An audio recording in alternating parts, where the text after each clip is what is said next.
को यदि कहोगे यह काल निकृष्ट है इसलिए उत्कृष्ट अध्यात्म उपदेश की मुख्यता नहीं करना, पंचम काल है उनसे कहते हैं यह काल साक्षात मोक्ष न होने की अपेक्षा निकृष्ट है। आत्मानुभवनादि द्वारा सम्यक्तवादी का होना इस काल में मना नहीं है। आगम का ये बात है ना कि इस काल में भी पुरुष जो है, द्रव्य से पुरुष जो है वो सातवें गुणस्थान तक का उनका पुरुषार्थ यानी छठे सातवें गुणस्थान मुनि अवस्था उनके प्राप्त हो सकती है, और स्त्रियों को ऐसे भी पांचवें गुणस्थान तक का ही पुरुषार्थ होता है किसी भी काल में, चौथे काल में भी उसके ऊपर उनके नहीं होता। स्त्री पर्याय में रहते हुए मोक्ष नहीं है।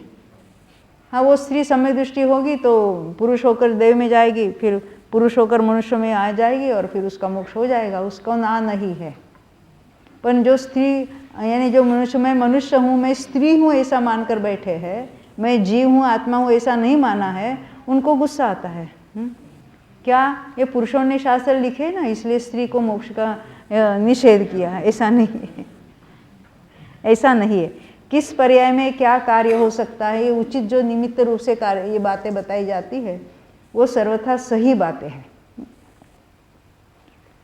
उनसे कहते हैं इस काल में साक्षात मोक्ष न होने की अपेक्षा निकृष्ट है। ये तो पढ़ा हमने। इसलिए आत्मानुभवनादि के अर्थ यानी उसके लिए द्रव्यानुयोग का अवश्य अभ्यास करना इसी पंचम काल में। कुंदकुंदाचार्य कब के थे? पंचम काल के। और उपदेश किसके लिए दिया? चतुर्थ वालों को? नहीं, पंचम काल के लोगों को। उन्होंने मोक्ष पहुड़ में कहा है इस काल में भी द्रव्यानुयोग का उपदेश मुख्य चाहिए, क्योंकि उन सिद्धांतों को मुख्य रखकर हम चारों अनुयोगों का अभ्यास करें तो उसमें से हम द्रव्यानुयोग के सिद्धांतों को पुष्ट करके भेद विज्ञान कर सकते हैं। कर्णानुयोग को पढ़ना भी उसका हमारा प्रयोजन क्या है? भेद विज्ञान ही करना है। और देखो हमारा उपयोग क्या है? चंचल है, नहीं समझते उसको, अनेक जुदे जुदे अवलंबन चाहिए, एक जगह उसको उपयोग स्थिर नहीं होता है। नहीं मालूम आपको? टीवी के सामने बैठते हो और हाथ में रिमोट है और वहाँ क्या आता है बीच में? सीरियल में